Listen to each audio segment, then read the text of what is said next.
as we know, is on the 15th of November. It's BBC Radio Lancashire. It's Graham live at breakfast at 20 to 8. Now, growing up in a fishing family, Chris Richardson from Fleetwood thought he knew all there was about the fishing industry. However, the chip shop owner has just been treated to a special trip to Scandinavia, a prize for being in the final of the National Fish and Chip Awards for 2013. And he admits it was a real educational experience. Well, let's join Steve Becker, who's at Fleetwood Docks this morning, to tell us more. Good morning, Steve. Good morning to you, Graham, from inside the auction hall here at Fleetwood Docks, where behind me, if you listen very carefully, there are about 20 guys walking around with their heads down, looking at all the catches that have just been landed this morning, and the auction bidding is underway. Breathing deeply, Graham, can you smell that aroma coming down the microphone? I thought it was you. Very strong. I thought it was you, Steve. Scratch and sniff radio.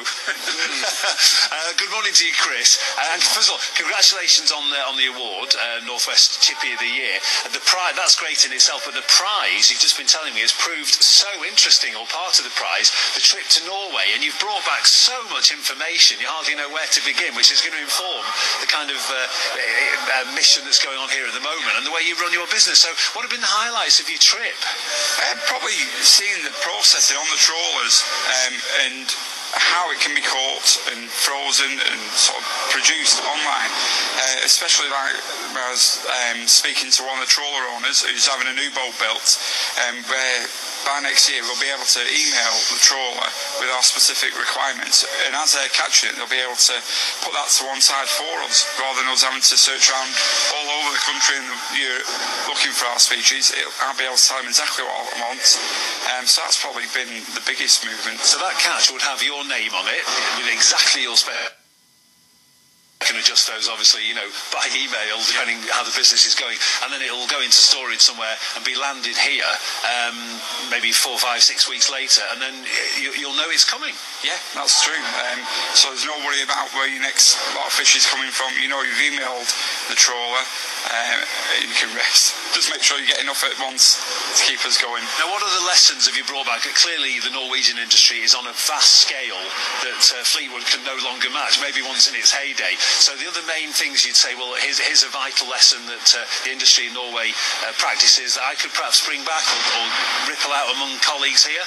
Yeah, over in Norway, discards not encouraged at all. It's not allowed. Any fish that they overcatch is then sold on, and then the money goes back into the industry, and the trawler owners are given 10% of that catch fee for their running costs.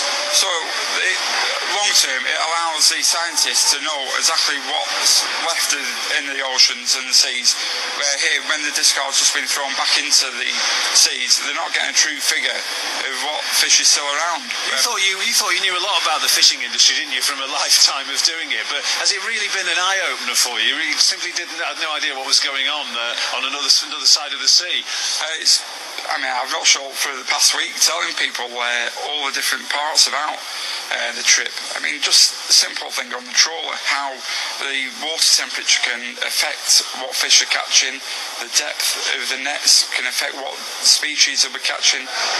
It's been such an eye-opener, and like I said, probably more so the discard and how they manage their seas and the fish a lot better than us, and because of that they're increasing their quota on cod this year by 25%, which is a heck of a lot. I think one of the scientists was telling us they've got something like 300 million tonnes of cod in their seas around there, which is a lot more than what we've got around here. Does all this make you pine for the days where we'd have been standing here on the docks would have been a massive thriving industry? Now it's no longer here. It's quite sad, really. As you just mentioned then, when Fleetwood was in its heyday, that's probably when I was coming into the industry when I was a young lad, and I remember it probably used to take us 2.5, 3 hours to go around the auction. They used to have 4 auctioneers. This morning it'll be done within 30 minutes, and there's 1 auctioneer, and it's quite sad to think that an industry is sort of diminished quite rapidly, really. In Norway, it's sort of growing over there. When you've passed the word on to you can hear Graham probably in the background, it's getting a little bit noisier, and they're edging towards us now with the auctions going on. When you've passed the word on to people around here about what you've seen, what you've learned, and what lessons you may be able to put into practice, what's been the reaction here? Well, I think everyone's sort of aware of the practices of the Norwegians. Unfortunately, the European Parliament won't listen to what the fishermen want and what the fishermen think is right.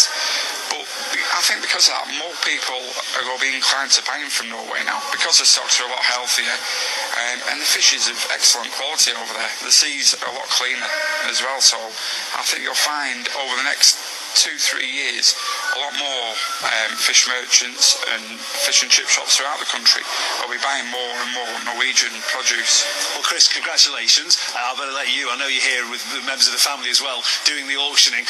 Graham, I'll see what I can loose change I can rustle up from behind, but the back of my car seat, if there's a spare sort of 56p or whatever, I'll bring something back, shall I? What do you fancy? A nice bit of cod for your tea? Bring me back some fish fingers. There we are. That's Steve Becker. They're live for us in Fleetwood. I've never been to the docks in Fleetwood.